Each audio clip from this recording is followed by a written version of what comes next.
Third act. Scene. Lord Darlington's rooms. A large sofa is in front of fireplace right.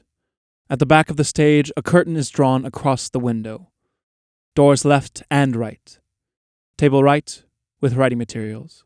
Table center, with siphons, glasses, and Tantalus frame. Table left, with cigar and cigarette box. Lamps lit. Lady Windermere, standing by the fireplace. Why doesn't he come? This waiting is horrible.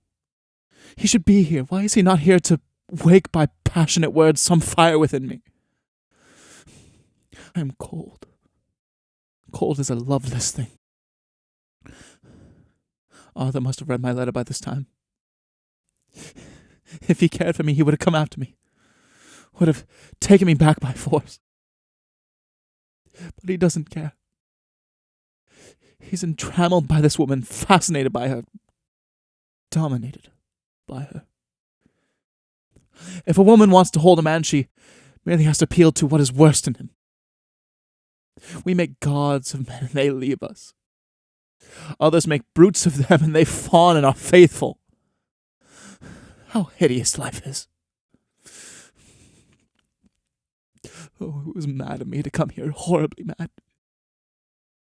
And yet, which is worse, I wonder,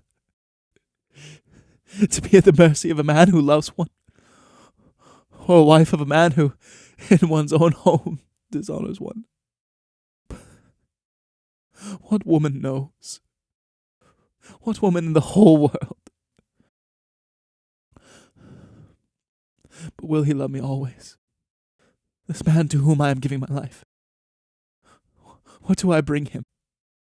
Lips that have lost the note of joy, eyes that are blinded by tears, chill hands and icy heart. I bring him nothing. I must go back. No, I can't go back. My letter has put me in their power. Arthur would not take me back. That fatal letter. No, Lord Darlington leaves England tomorrow. I will go with him. I have no choice. Sits down for a few moments, then starts up and puts on her cloak. No, I will go back. Let Arthur do with me what he pleases. I can't wait here. It's been madness my coming. I must go at once. As for Lord Darlington, oh, here he is. What shall I do? What shall I say to him? Will he let me go away at all? I've heard that men are brutal. Horrible. Oh. Hides her face in her hands. Enter Mrs. Erlynne left. Mrs. Erlynne. Lady Windermere! Lady Windermere starts and looks up, then recoils in contempt. Oh, thank heaven I am time. You must go back to your husband's house immediately. Lady Windermere. Must? Mrs. Erlynne, authoritatively. Yes, you must. There is not a second to be lost. Lord Darlington may return at any moment. Lady Windermere. Don't come near me. Mrs. Erlynne. Oh, you are on the brink of ruin. You are on the brink of a hideous precipice. You must leave this place at once. My carriage is waiting at the corner of the street. You must come with me and drive straight home. Lady Windermere throws off her cloak and flings it on the sofa. What are you doing? Lady Windermere. Mrs. Erlynne, if you had not come here, I would have gone back. But now that I have seen you, I feel nothing in the whole world would induce me to live under the same roof as Lord Windermere. You fill me with horror. There is something about you that stirs the wildest rage within me. And I know why you are here. My husband has sent you to lure me back that I might serve as a blind to whatever relation exists between you and him. Mrs. Erlynne. Oh, you don't think that. You can't. Lady Windermere. Go back to my husband, Mrs. Erlynne. He belongs to you and not to me. I suppose he is afraid of a scandal. Men are such cowards. They outrage every law in the world and are afraid of the world's tongue. But he had better prepare himself. He shall have a scandal. He shall have the worst scandal there has ever been in London for years. He shall say his name in every vile paper, mine on every hideous placard. Mrs. Erlynne. No, yes, he shall. Had he come himself, I admit I would have gone back to the life of degradation you two had prepared me for. I was going back, but to stay himself at home and send you as his messenger.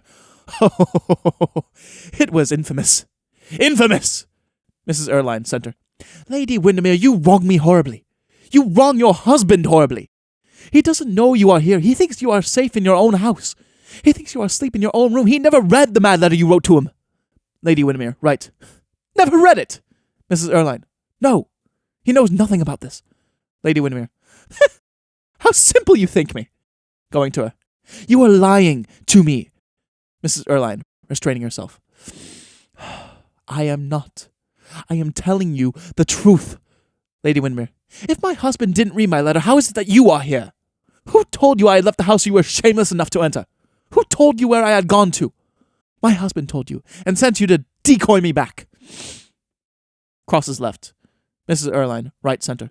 Your husband has never seen the letter. I saw it.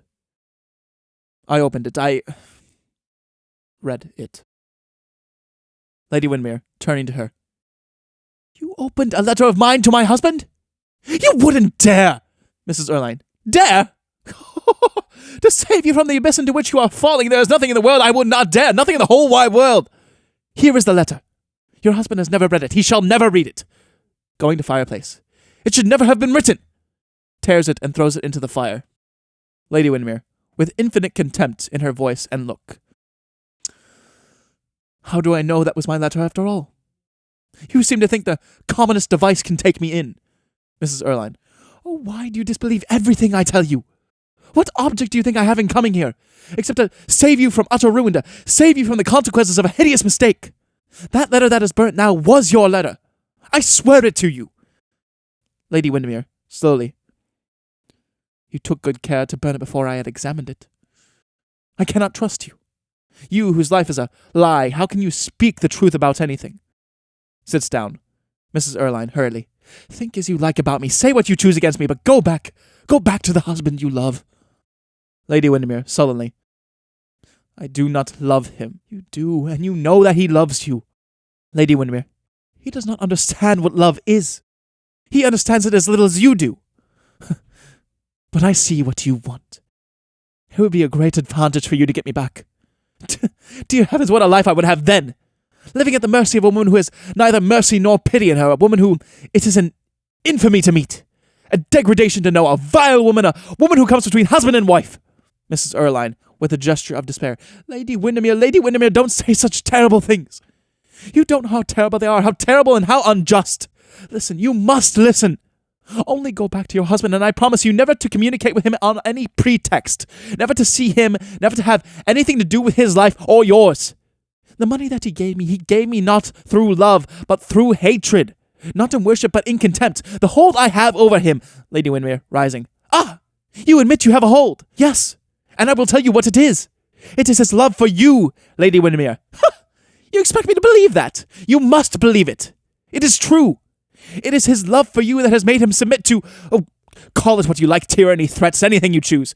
But it is his love for you. His desire to spare you shame. Yes, shame and disgrace. Lady Windermere, what do you mean? You are insolent. What have I to do with you? Mrs. Erline, humbly. Nothing. I know it. But I tell you that your husband loves you. That you may never meet with such love again in your whole life. That such love you will never meet, and that if you throw it away, the day may come when you will starve for love, and it will not be given to you. Beg for love, and it will be denied you. Oh, Arthur loves you. Lady Windermere. Arthur. And you tell me there's nothing between you? Lady Windermere, before heaven, your husband is guiltless of all offence towards you. And I tell you that had it ever occurred to me that such a monstrous suspicion would have entered your mind, I would have died rather than have crossed your life or his. Oh, died, gladly died. Moves away to sofa right. Lady Windermere. You talk as if you had a heart. Women like you have no hearts. Heart is not in you. You are bought and sold. Sits left center. Mrs. Erline starts with a gesture of pain, then restrains herself, and comes over to where Lady Windermere is sitting. As she speaks, she stretches out her hands towards her, but does not dare to touch her. Oh, believe what you choose about me. I am not worth a moment's sorrow, but don't spoil your beautiful young life on my account. You don't know what may be in store for you unless you leave this house at once. You don't know what it is to fall into the pit, to be despised, mocked, abandoned, sneered at, to be an outcast. To find the door shut against one, to have to creep in by hideous byways, afraid every moment lest the mask should be stripped from one's own face, and all the while to hear the laughter, the horrible laughter of the world, a thing more tragic than all the tears the world has ever shed. You don't know what it is. One pays for one sin, and then one pays again, and all one's life one pays. You must never know that. As for me, if suffering be an expiation, then at this moment I have expiated all my faults, whatever they have been, for tonight you have made a heart in one who has it not. Made it, and broken it. But let that pass. I may have wrecked my own life, but I will not let you wreck yours. You, why, you are a mere girl. You would be lost. You haven't got the kind of brains that enables a woman to get back. You have neither the wit nor the courage. You can't stand dishonor. No, go back, Lady Windermere, to the husband who loves you, whom you love. You have a child, Lady Windermere. Go back to that child who even now, in pain or in joy, may be calling to you. Lady Windermere rises. God gave you that child. He would require from you that you make his life fine, that you watch over him. What answer will you make to God if his life is ruined through you? Back to your house, Lady Windermere. Your husband loves you. He has never swerved for a moment for the love he bears you. If he was harsh to you, you must stay with your child. If he ill-treated you, you must stay with your child. If he abandoned you, you must stay with your child. Lady Windermere bursts into tears and buries her face in her hands. Lady Windermere, holding out her hands to her, helplessly, as a child might do. Take me home. Take me home. Mrs. Erlynne is about to embrace her, then restrains herself. There is a look of wonderful joy in her face. Come, where is your cloak? Getting it from sofa. Here, put it on. Come at once. They go to the door. Lady Windermere. Stop! Don't you hear voices? Mrs. Erlynne. No, there is no one. Lady Windermere. Yes, there is. Listen. Oh, that is my husband's voice. He is coming in. Save me. Oh, it's some plot. You have sent for him. Voices outside. Mrs. Erlynne. Silence. I am here to save you, if I can. But I fear it is too late. There. Points to the curtain across the window. The first chance you have, slip out, if you get a chance. Lady Windermere. But you. Oh, never mind me. I'll face them. Lady Windermere hides herself behind the curtain. Lord Augustus outside. Nonsense, dear Windermere. You must not leave me. Mrs. Erlynne. Lord Augustus. Then it is I who am lost. Hesitates for a moment, then looks round and sees door right, and exits through it. Enter Lord Darlington, Mr. Dumby, Lord Windermere, Lord Augustus Lorton, and Mr. Cecil Graham. Dumby. What a nuisance they're turning us out of the club at this hour. It's only 2:00. Sinks into a chair. The lively part of the evening is just beginning. Yawns and closes his eyes. Lord Windermere. It is very good of you, Lord Darlington, allowing Augustus to force our company on you, but I'm afraid I can't stay long. Lord Darlington. Really? I'm so sorry. You'll take a cigar, won't you? Lord Windermere. Thanks. Sits down. Lord Augustus, to Lord Windermere. My dear boy, you must not dream of going. I have a great deal to talk to you about, of demmed importance too. Sits down with him at left table. Cecil Graham.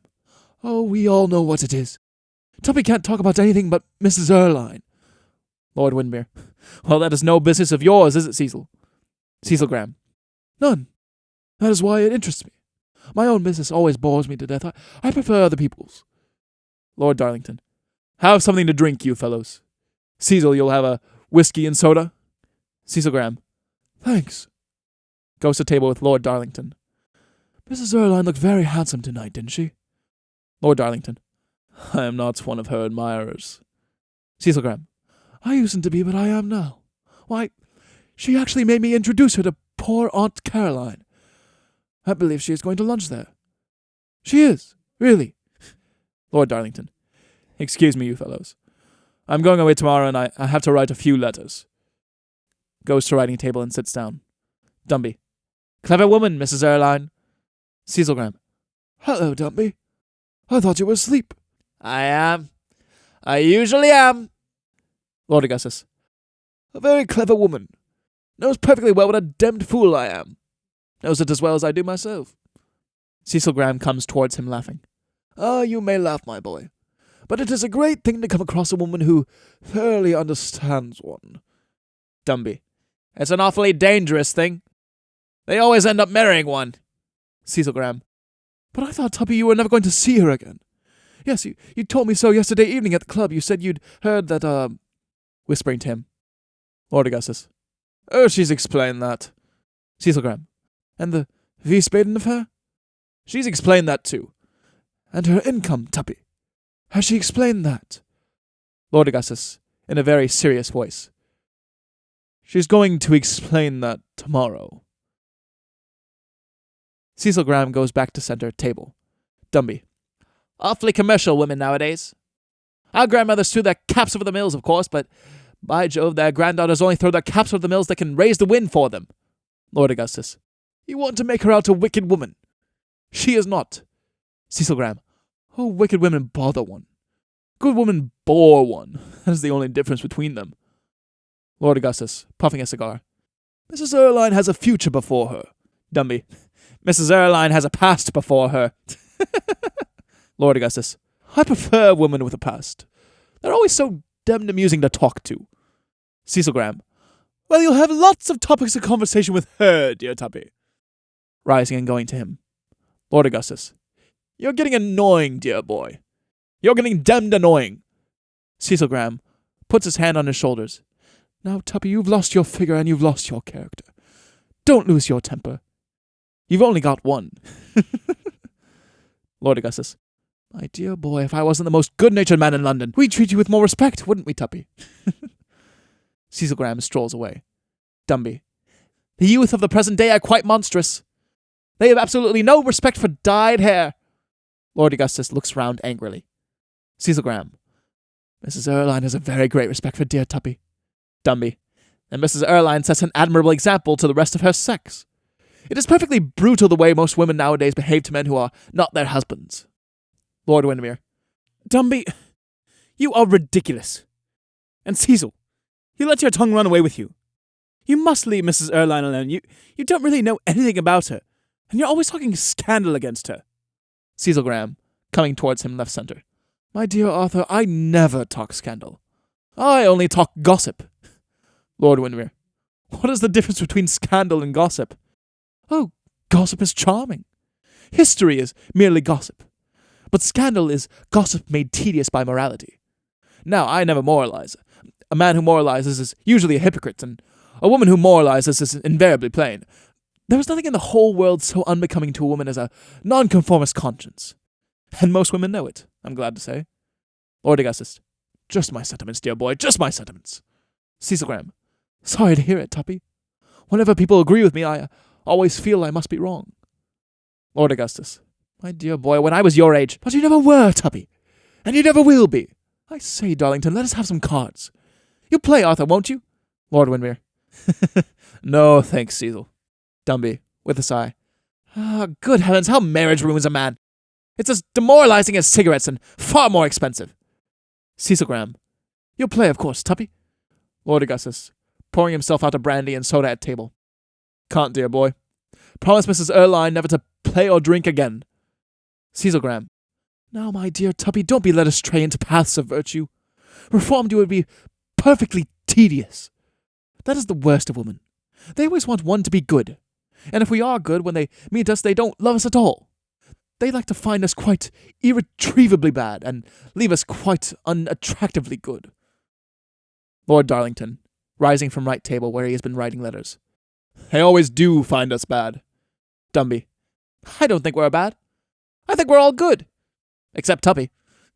Lord Darlington. No, but we are all in the gutter. But some of us are looking at the stars. Sits down at center table. Dumby. We are all in the gutter, but some of us are looking at the stars. Upon my word, you are very romantic tonight, Darlington. Cecil Graham. Too romantic. You must be in love. Who is the girl? Lord Darlington. The woman I love is not free. Or thinks she isn't. Glances instinctively at Lord Windermere while he speaks. Cecil Graham. A married woman, then? Well, there's nothing in the world quite like a devotion of a married woman. It's a thing no married man knows anything about. Lord Darlington.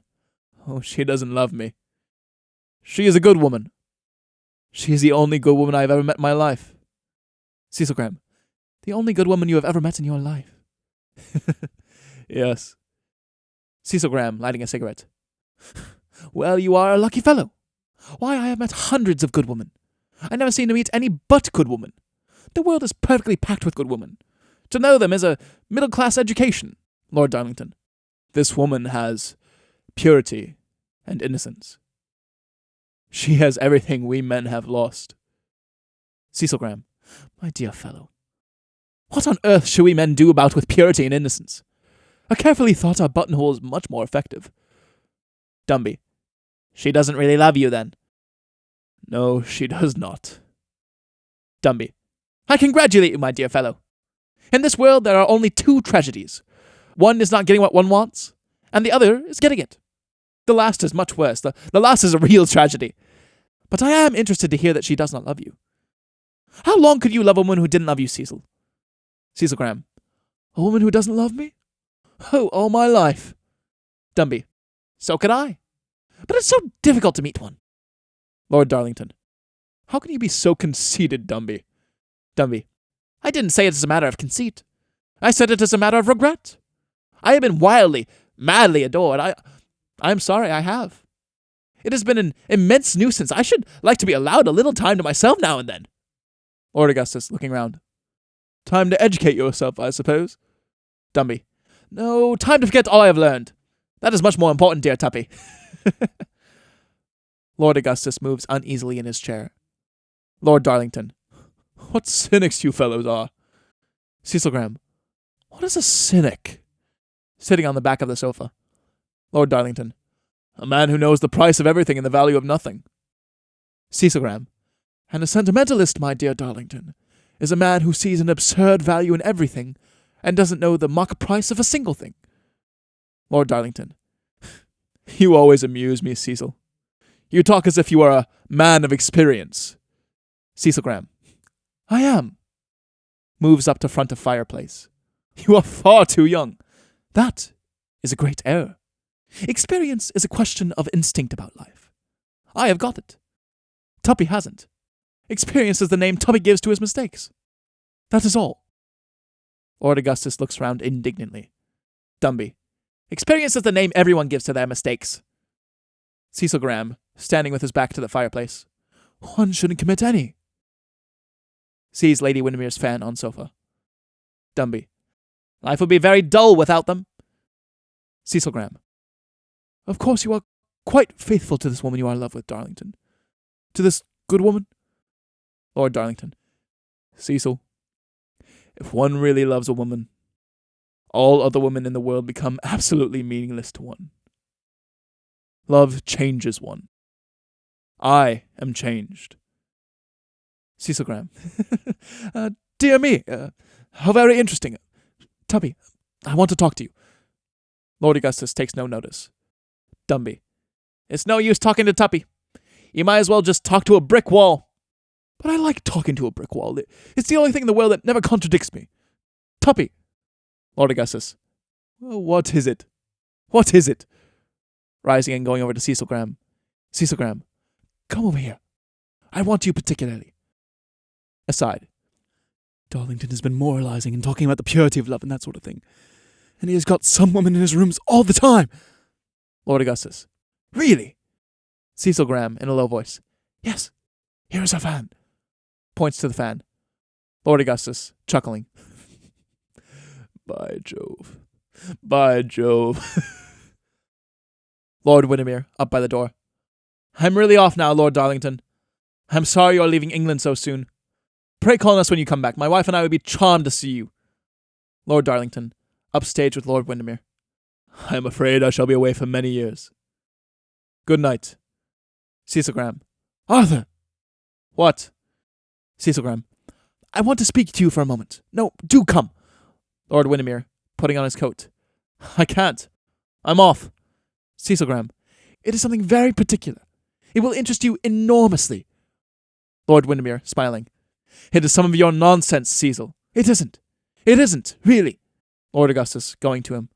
My dear fellow, you mustn't go yet. I have a lot to talk to you about, and Cecil has something to show you. Lord Windermere, walking over. Well, what is it? Cecil Graham. Darlington has got a woman here in his rooms. Here is her fan. Amusing, isn't it? A pause. Lord Windermere. Good God. Seizes the fan. Dummy rises. Cecil Graham. What is the matter? Lord Darlington. Lord Darlington, turning round. Yes? What is my wife's fan doing here in your rooms? Hands off, Cecil. Don't touch me. Your wife's fan? Yes. Here it is. Lord Darlington, walking towards him. I don't know. You must know. I demand an explanation. Don't hold me, you fool! Lord Darlington, aside. She is here after all. Speak, sir! Why is my wife's fan here? Answer me! By God, I'll search your rooms. If my wife's here, I'll... Moves. Lord Darlington. You shall not search my rooms. You have no right to do so. I forbid you. Lord Windermere. You scoundrel! I will not leave your room till I have searched every corner of it. What moves behind that curtain? Rushes towards the curtain center. Mrs. Erline enters behind right. Lord Windermere! Mrs. Erline! Everyone starts and turns around. Lady Windermere slips out from behind the curtain and glides from the room left. Mrs. Erline. I am afraid I took your wife's fan in mistake for my own when I was leaving your house tonight. I am so sorry. Takes fan from him. Lord Windermere looks at her in contempt. Lord Darlington in mingled astonishment and anger. Lord Augustus turns away. The other men smile at each other. Act drop.